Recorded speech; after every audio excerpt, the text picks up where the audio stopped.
kwaNkulunkulu sibonga uthando lwakhe Jesu Kristu namhla ekuseni sibonga ububele bakhe uNkulunkulu sibonga kwethembeka kwakhe simakathi God is faithful always uNkulunkulu wethu wethembekile ngaso sonke isikhathi in Jesus name hallelujah si vula iBhayibheli ethu incwadi ya Ruth sahluko sekuqala safunza kusukela ku-verse number 16 siye ku-verse number 18. Our subject, do not urge me, ungangincengi. Amen.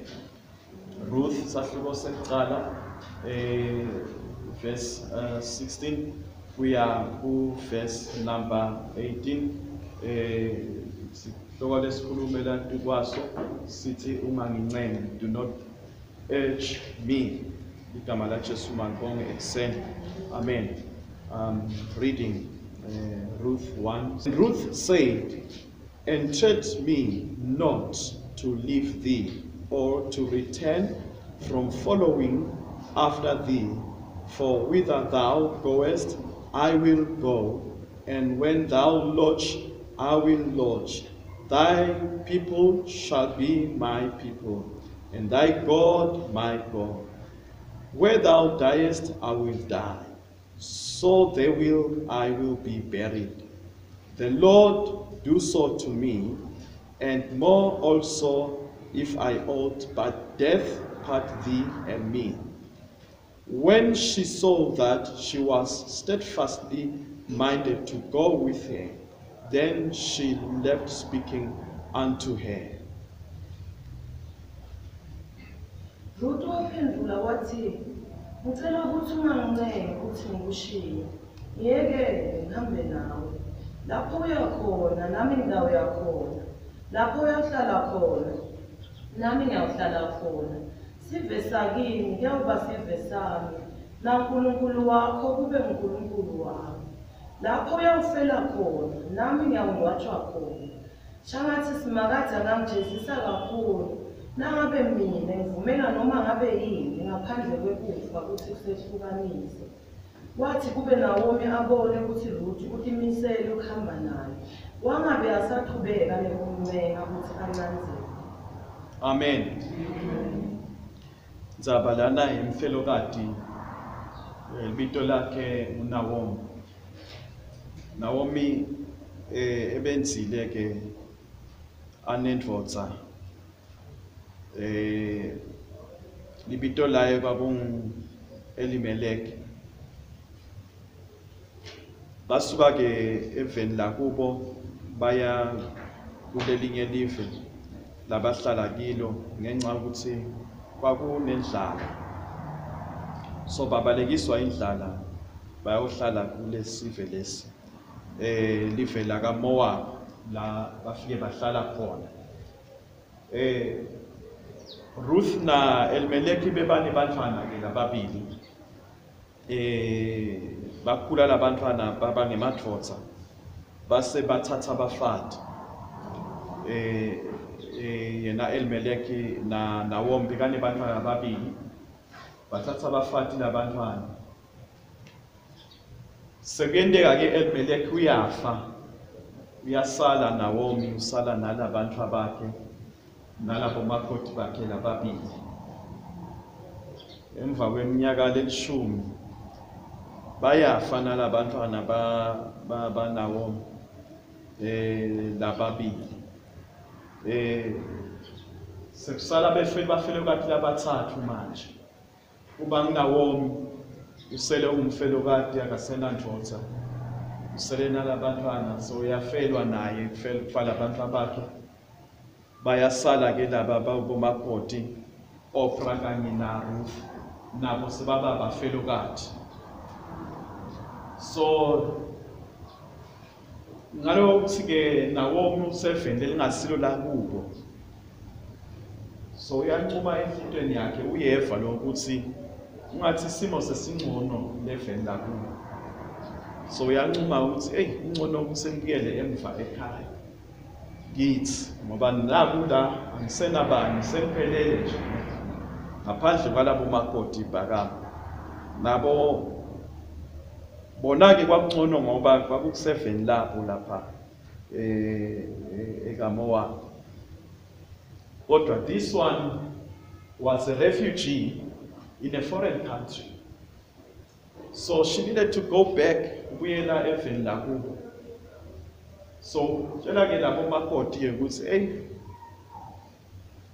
umakoti njengoba niyakubona nami sengikhulile ukuthi ngingaphindze ngenze ngithole bantwana ngoba phana bantu abami bafa la bebalithethe. So ngcono nisale mina sengiyele emuva. Bathi-ke laba uma-ke lababili oPranaro asisali sihamba nabo. Bathi kude lenganisita ngabo ngoba noma ngathiwa ngiyatala nyana ngidawubona ukuhlala nilindele labantwana bakhule. Ngcono nisale mina ngibuyele emuva. Nawufunza-ke iBhayibheli liyasichazela ukuthi Oprah yena wase uyasala, kodwa Ruth wenda isinqumo sokuthi cha angeke ngisale, wahamba uPrabhuyela kubo. Ruth wasala wathi angitha. And Naomi kept on nagging her ukuthi cha sala ngibuyele mina ngithi. Wathi angitha la ufa khona ngiyafa khona, ungancengi nekuncenga futhi, because Naomi bekasola mncenga lo uthi akasale. Wathi ke ungancengi nekuncenga, la uyakhona ngiyakhona, la uyofa khona nami ngiyofa khona, la uyongcwatshwa khona nami ngiyongcwatshwa khona. uNkulunkulu wakho uyaba uNkulunkulu wami. Uma ngabe ngendemeni lokubi ke emehlweni Jehova sotabona uNkulunkulu, kodwa kangizama. I like that nakathi uNkulunkulu wakho utaba uNkulunkulu wakho. I don't know if whether she knew ukuthi noma bekade ukuthi lo uNkulunkulu waNaomi ngibani bambamba. Mhlawumbe leveni lakubo bebakhonta uNkulunkuluwana tithixo letithombe letibatiwe noma bebakhona emadlodi asadi. Kodwa I like what she says ukuthi uNkulunkulu wakho uyaba uNkulunkulu wakho. We understand phela ukuthi Naomi bazalwane ukuleli line la Jesu, ukuleti tukulwane ta Jesu. So she was a Jew, she was a child, an Israelite. So vele bebakhonda uNkulunkulu. So then now Ruth says uNkulunkulu wakho kuyaba uNkulunkulu wakho. Ungancengi nekuncenga. And for ukuthi Ruth ende lesinqumo lesi ukuthi ashiye life lakubo, ashiye tihlobo takhe, anamathele kuNkulunkulu waNaomi. Lo uthi Ruth anamathele kuNkulunkulu waNaomi waletha sibusiso empilweni yakhe. Hallelujah. Because we understand nasefikile Naomi eveni lakubo bebeke kudla ngoba phela bebaqhamuke phambili. Kwakusikhathi sekuvuna futhi ngaleso sikhathi leso. Nawo-ke Ruth washiya uNinadala nawo wathi manje asengihambe ngiyobuka lapha emasimini kulaba labavunako. Ngimane nje ngilandzele emva kwabo ngibone ukuthi yini le ngayithola. Eninsimlaya kiyo ensimini yaBoaz lapho wangena khona wayokuthambutha khona. But this is what I want to say. What kasinqumo lesinqumo sakhe azange ajika kiso, and what nakakhala lesinqumo watitshela ngaso, and what nakakhala lesinqumo wathi ungancengi nekuncenga, ungancengi nekuncenga. Sisiphila esikhathini bazalwane lapho bazalwane bafuna ukuncengwa khona. Bancengelwe nje kukhona uNkulunkulu. Bancengelwe nje ukuthi banikele. Bancengelwe ukuthi baye endlini ukuthandaza. Bancengelwe ukuthandaza futhi. Phindze bancengelwe ukuthi abafunze lifi laNkulunkulu. But I like Ruth what she says, ukuthi ungancengi nekuncenga. uNkulunkulu wakho kaba uNkulunkulu wami. Amen. Kude lo wancenga Ruth ukuthi anikele yakhe impilo kuNkulunkulu. Kude lo wancenga Ruth ukuthi alandzele Jehova Sabaoth uNkulunkulu lonemusa. Hallelujah. But she decided in her heart ukuthi uNkulunkulu wakho Naomi wakho maketala uNkulunkulu wakho uyaba uNkulunkulu wami. Ungancengi la ufa khona ngiyawufa khona. La uyakhona nami ngiyawuya khona. La uyawulala khona nami ngiyawulala khona. La ngiyawuhlala khona nami ngitawuhlala khona. Amen. Kunetinto leting7 ngifuna sibuke Ruth leti ibalekile ngaRuth. One kokuqala ukuthi wathi ungancengi ukuthi ngijike ngibuyele emndenini wakithi. Wesibili wathi la uyakhona nami ngidawuya khona. Wesithathu wathi la utawulala khona nami ngiyolala khona. Wesine wathi bantu bakini bayoba bantu bami. Wesihlanu wathi uNkulunkulu wakho uyaba uNkulunkulu wami. Wesi6 wathi la uyawufa khona nami ngiyawufa khona ngingcwatshe. Wesikhombisa wathi Jehova akente kimi noma yini lefanele noma ngabe kufa. Kuyaba kufa kuphela lokuyawusehlukanisa sine nawe. Nathi into leting7 letibalekile ngaRuth. Lathi khuluma naketa lesinqumo sakhe. Ligama leNkosi mabonga. Ngakho ke lokho ke kwamvulela iminyango yebusiseka noma yempumelelo empilweni yakhe. Because nakaya lapha ensimini yaBoaz ayobutha lokusalako ma leftovers nabafuna labebafuna. uNkulunkulu beka naye ngalokuthi bekathide kuNaomi uNkulunkulu wakho uyawuba uNkulunkulu wami. For the sake of ukuthi Ruth athi kuNaomi uNkulunkulu wakho uyawuba uNkulunkulu wami. Ngakho uNkulunkulu wase sowuthela umusa empilo ya Ruth. Hallelujah. And Ruth was highly favored by God. Lo musa waNkulunkulu lo wehlela kuRuth ekubeni Ruth athi uNkulunkulu wakho nawo uyaba uNkulunkulu wami. Lo musa lo wase uvula umnyango empilweni yaRuth. Hallelujah. Ngoba siya understanda ukuthi phela Ruth bekamfelo kade. Mfelo indvodza. Naku babuyele emuva evelala labona wonke abana kudla. Ruth kumele manje ahamba yofuna kudla afunele yena namaketala ukuze kuthi badle. Ligama la Jesu madunyiswe. So ke uNkulunkulu nakavula leminyango nje nakefika lapha ensimini yaBoaz. Uyambona Boaz Ruth uyabutha emva kwe7 uyabutha lokusele. Uba nesihawu, uba nemusa futhi uRuth. Sebabuta ukuthi ngiba uyabuta ukuthi ngibani lona. Bayamchazela ukuthi wo le ntombazana lena ibuyena nawo. Ihamba nawo. Ngilomunye wamakoti banawo. So when lesinqumo sokuthi utahamba lawo utobutha kudla nje utobuthela ukuthi bayodlala nawo. Ngenxa yalokho Boaz wakhipha umyalo ukuthi Ruth akangahambi nabadla disebenti yakhe natidla naye Ruth bamuphe kudla adle. Hallelujah. But kuze kuyini lenda Boaz ukuthi abe nemusa kuRuth. Kwakungasiwo nje umusa waBoaz nje kuphela. Kodwa kwakungumusa waNkulunkulu. Ukuthi Ruth had given her life kuNkulunkulu and Ruth wavuma uNkulunkulu ukuthi angene empilweni yakhe. Ruth wena sinqumo wathi uNkulunkulu wakho uyaba uNkulunkulu wami. La uyawufa khona ngiyawufa khona. uNkulunkulu akabone ukuthi wena njani kodwa mina nawe siyahlukaniswa kufa. uNkulunkulu wamethela umusa. Hallelujah. uNkulunkulu bendela umusa abantu labantu inqumo sekuthi batawulandzela yena. uNkulunkulu bendela umusa abantu labatzela konke. Batzele tihlobo tabo, batzele mhlawumbe tinto letinzuzo empilweni yakho.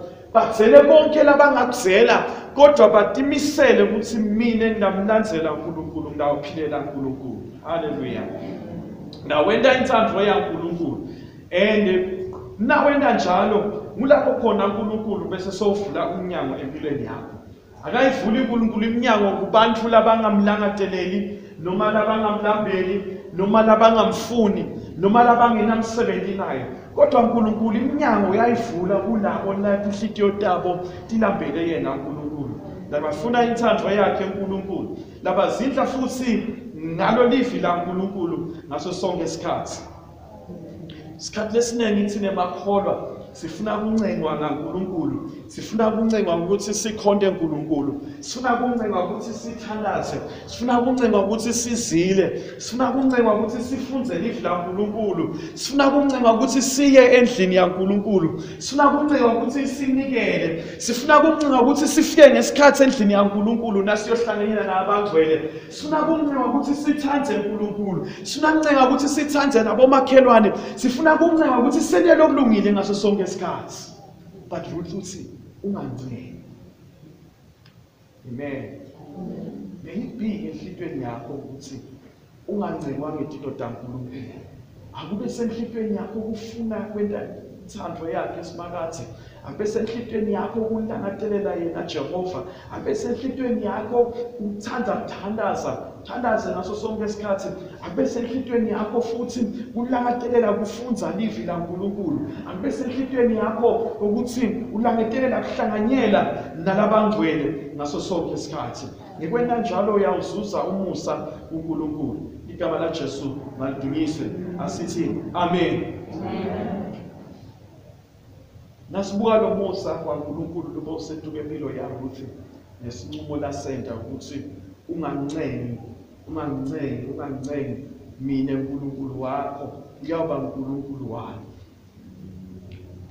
Bowazi wachubeka lo musa wanza ngaRuth bazalwane in such a way ukuthi Bowazi ukhuluma nethi 70 wathi ningabothatha konke lamasibini nibovuna lokuyeni kushiyene engathi angikubona nimyekele futhi nakafuna kiko nakathatha lokho lelikushiyile ningamhlukubete. Hallelujah. That was a breakthrough uNkulunkulu la iningeda Ruth.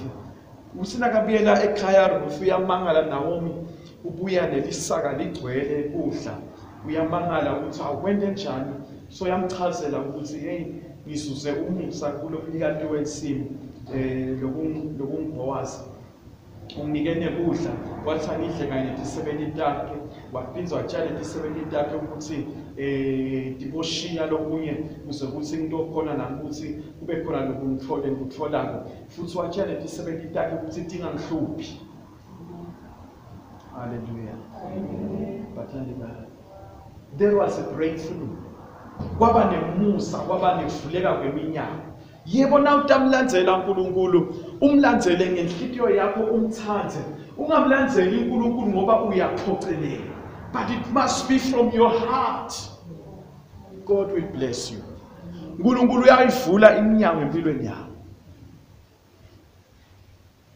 Bazalwane bancenga. Esontweni betha kangcono nangabe sobadosa noma sobakhanga ngikuthi ubashimayele lebantakuthanza utawutata inyama yakho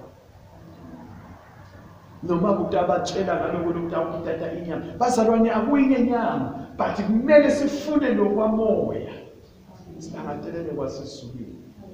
Hallelujah. Yebo sivume ukudzela tinto temhlaba konke lokumizuzo sivume ukudzela ebukhulu bekumati Kristu. We need to have a strong desire. Kumele ukuthi sibe nayo inshisekelo lenkulu bantu bakethu egameni lika Jesu inshisekelo yokuthandaza. Because what we see now amaKristu abaningi have got no desire. No desire for the will of God. Bede inshisekelo yokufuna uNkulunkulu. Bede inshisekelo yokuthandaza. Bede inshisekelo yokukhonda. Labanye nje njengoba kungesikhathini lesi lapho khona kuthiwa a20 webantu esontweni. Labanye bathola ithuba lelimnanzi lokuhlala bangayisontweni. Ngoba bathi kahle ukuthi nemfundisi ngeke abashayela ababute ukuthi esontweni abayingane. Abethi ngane esontweni. Ngoba bayathi ukuthi umfundisi uta understand ukuthi i-lockdown. Bathi uNkulunkulu wena lo ndithandayo. Wena isiqiniseko ukuthi uyede endlini yaNkulunkulu. uNkulunkulu utakubusisa. uNkulunkulu utavula iminyango empilweni yakho. Makabonge simakhathi. It's time now ukuthi kubonakale bamba. Bantu labanelithando neshisekelo yaNkulunkulu kulesikhathi lesi. Kokuthi kunebantu labatitshela ukuthi ndawufostela ukuthi ngesonto at least ngimane ngingene enkonzweni yasebuseni. Ngimane ngingene nje ngilalele livi laNkulunkulu. But people who have no desire bazalwane. Nawe ukuthi uyahlola nje. Yaphanza ukuthi labanye bagcina kufunda iBhayibheli mhlaba bagcina ukuthi esontweni nasakhona ukuthi sonke. AmaBhayibheli abasagcwala thini futhi. Ngoba livi laNkulunkulu abafunzi. Nekuthandaza mhlambe sebakhohlwa ukuthi kodwa nakuthandaza kucala kuthiwe. Ngalo ukuthi bababamba kudele ishisekelo ekufuna uNkulunkulu. Every Christian must have the desire. Wonke umKristu akabe nayo ishisekelo ekufuna uNkulunkulu. The times lesiphila kito nyalo people do not love God. But bathanda tintfo. Kodwa lokubalekile bazalwane kufuna uNkulunkulu nekuthanda uNkulunkulu. Ngiko Jesu lakhuluma wathi kuyamsita ngani umuntu uzuza live lonke bese ulahlekelwa ukuphila kwakhe. Masibuka impilo yaRuth la kulesinqumo lasenda ukuthi ungancengile kuncenga. Sesibalile ukuthi wavula uNkulunkulu iminyango. Bakhona kuba nekudla yena nama ngethala wakhe. Bakhona kudla imihla ngemihla. Kwedlula lapho uNkulunkulu wasusa lusizi enhlitweni yaRuth. Hallelujah. Wasusa lusizi because nasibuka Job nje naye Boaz bazalwane. Boaz nasibuka bekangumlimi, bekangumuntu wemaplazi, bekanjinile, aphila kahle. Anetisebenzi aqashe abantu labamsebenzelayo. Labahlakulako, labavunako lemasimini akhe. So he was a farmer, he was a rich man. That's why we hear la. Ukuthi wetha instruction ukuthi ningamhluphi. Nimnike ukudla. Disebenzi takhe tenda njalo. Hallelujah. If uqhubeka nekufundza lencwadi yaRuth sibuka le favor noma lo musa waNkulunkulu empilweni yakho ngesinqumo lasenda nje ukuthi ungancengi nekuncenga. Ruth wagcine sikamfati waBoaz. Wagcine sikamMrs. Sekathethwe nguBoaz. I know ukuthi lapho wagcina sekaphila impilo lekahle sangMrs somabhizinisi. Angasahabi yobutha lokusele bekasadla kahle asadla kusale uNkulunkulu asamvulele iminyango ngekwakha isinqumo sakhe. Bazalwane ibreakthrough yayiqhamuki ngokuthi unikele nje kuphela kodwa iqhamuka ngokuthi wakhe isinqumo sekulandzela Jehova bese sokuphila impilo lengcwele. Uyathembeka kuNkulunkulu. Impumelelo ikhona. People always think impumelelo itafika ngalesikhathi bangiprofeta bangitshela ukuthi ngabanele kusasa lelihle. But ungangilo kulungile emehlweni kaNkulunkulu uthi impumelelo yaba khona empilweni yakho. If you look at Abraham, uNkulunkulu wambusisa Abraham ngoba Abraham bekalungile emehlweni kaNkulunkulu. It's righteousness. Leyawusenda ukuthi siphumelele empilweni. It's righteousness. Kulunga lokuyawena ukuthi kube nemusa etukwempilo yakho. Lo musa lo yawuvula iminyango. Lo musa lo yakwena ukuthi uphumelele. Lo musa lo yakwena ukuthi ukhule empilweni. Lo musa lo yakwena ukuthi uhlale umlojabulile. Lo musa ngiwo lo yawusula tinyembeti empilweni yakho. Suse uNkulunkulu ingubo yesizi akwembese uNkulunkulu ingubo yenjabulo. Asuse uNkulunkulu ingubo yekubati elithemba, akembese uNkulunkulu ingubo yethemba. Hallelujah. Asuse simakathe buhlungu empilweni yakho. Because what we hear la ukuthi nawo mnakapiyela efenda kubo naRuth wathi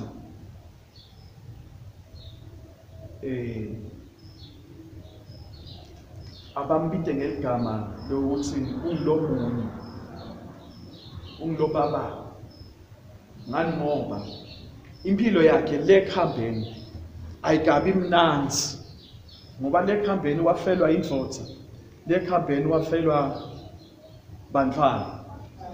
So she had no joy, she had no hope, she had much disappointments empilweni yakhe, but uNkulunkulu wawenda lomusa watisula tinyembeti takhe including yena lapho watisula tinyembeti takhe because nangumakoti wakhe siyambona uyenza so wenza kuBoaz elishini.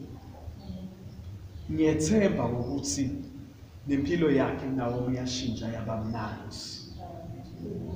Yebo abuye impilo yakhe imunyu, yebo abuye impilo yakhe iselsizini, ahamba babang4 kodwa nakabuya sobuya babili. Naye lalabuya naye akusuye umntwana wakhe lo wavundla esiswini. Lomuye nje lobeka naye enzile kulabantu abakhe kodwa enesiphumo athi la uyafa khona ngiyafa khona. Kuhlupheka kwakho kuyaba kuhlupheka kwami. Kweswela kwakho kuyaba kweswela kwami. La uyangcwatshwa khona ngiyangcwatshwa khona. Bese lishaya sipikili siyangena. uNkulunkulu wakho kuyaba uNkulunkulu wakho. And we see ukuthi vele uNkulunkulu wabanabo. God walked with them. God wasula tinyembeti. Uyatesula uNkulunkulu tinyembeti in your life. Lapho khona mhlambe impilo yakho ike yaba matima, yababa, kwaba imbara, yababa, yaba usisi, yababa, yaba buhlungu, waluza ithemba empilweni because of some situations lo wendlulekiwo usaphila emhlabeni. But for the decision that you gonna make, uthi uNkulunkulu wami angeke ngisuke kuwe. Ngiyanamathela kuwe uNkulunkulu. Angifuni nekuncengwa, ningancengi kuncenga, but ngiyanamathela kuNkulunkulu. Ndawuhlala kusimakathe, ningancengi nekuncenga, kuthi angiye kunyangeni, angiyi, ngiyahlala kuNkulunkulu, ngiyathalaza, kangisuke ebukhoneni baNkulunkulu. uNkulunkulu will bless your life. Akudingeki ukuthi uncenwe kaNkulunkulu. Kodwa yenda sinqumo in your life. Joshua kancenga ongamuntu kwakha sinqumo ukuthi mina lendlu yami ndamkhonda simakathe.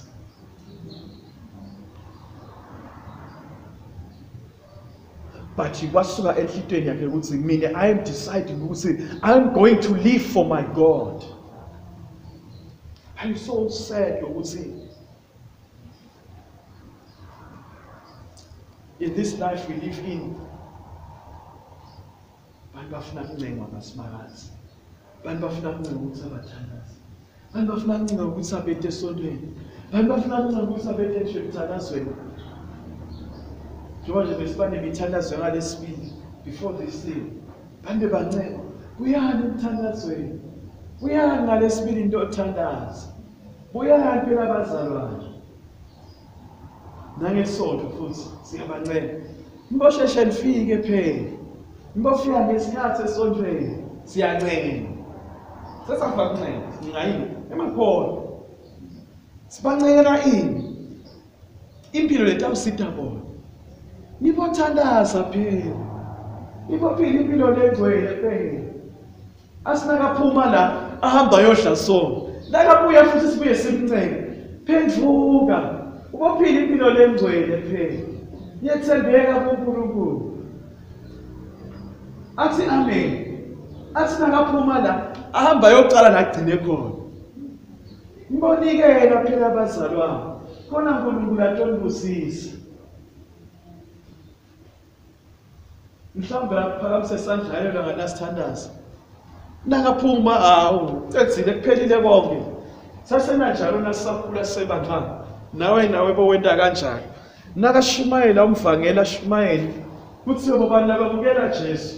Vu, tonke isandla siphakamise tandla siphakamise sithi siyaphenduka vele sifuna ukukholwa. Usase sokhohliwe ngako. Na uphuma nje lapha ethendeni. Sokhohliwe ukuthi wenteni. Mhlambe today ukukhumbula usasa emva kwa 2 days 3 days sokhohliwe ubeka lempilo yakho. This is how people are even nanamuhla. Phendukani bazalwane. Umbuso waNkulunkulu sonke. Ndangadelela sibakathi nikwenda intsandvo yakhe. Saphila every day zidla ngesiphetho sakho. Stop kufuna tinto te7. Stop kufuna ukukhukhumala kwemhlaba. Stop kufuna kunetisa tidzingo tenhlitiyo yakho, but start by seeking the will of God. Cala ngekufuna intsandvo yaNkulunkulu, ufune isibakathi. Mlambele yena Jesu. Amen. Batshela Jesu uthi anilandzeli nje ngoba nifuna live laNkulunkulu. Nilandzela ngoba nidle tinkwa itolo nasutha kuphela. This is why you follow me. This is why labanye abantu bayesontweni. They don't go to church because bafuna uNkulunkulu. They don't go to church because abancumile bathi ungancenge kumncenga. Ngiyamlandzela uNkulunkulu. Ngiyamthanda uNkulunkulu. Ngiyafuna uNkulunkulu. Ngiyafuna intsandvo yaNkulunkulu. Ngifuna nje ubuso baNkulunkulu. Amen. In your heart, make a decision today. Senziwe ncenga. Ngitino taNkulunkulu akusafuni ukuncenga nyalo. Because the question is, every time siyancenga ukuthi ibandlweni Thembeka, thanda uNkulunkulu, thandaza, funa ubuso baNkulunkulu, funa umbuso waNkulunkulu. Awutsinwa wena. Wonke amalanga sincengana nawo. Awuthi naseredweni siyakuncenga, bafundisi bayakuncenga. Ku-VOC kusukela kuseni ku-24 hours 24/7 bayakuncenga ukuthi Thembeka, lunga, yiba longcwele, nikela impilo yakho kuJesu. Edolobheni uhluba khanza la bayakuncenga solo bancengana nawo. Awutsinwa yini? You've got to come to a point where you say, ungancenga kumncenga. Mina nendlu yami ngakhona simakazi. And God will bless you. Lise lo Ruth uthi uNkulunkulu wakho utaba uNkulunkulu wakho. Ngicela konke ngobukhulu bekumaka Jesu. Mina nendlu yami ngitamkhonda simakazi.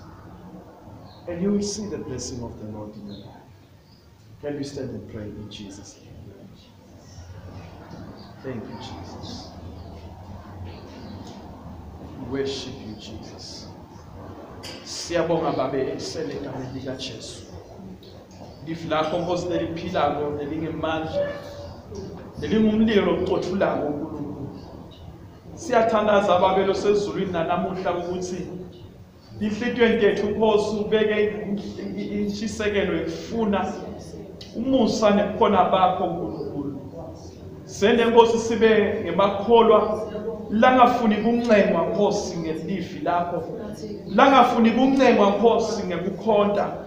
Langafuni kuncengwa Nkosi ngekuphila impilo le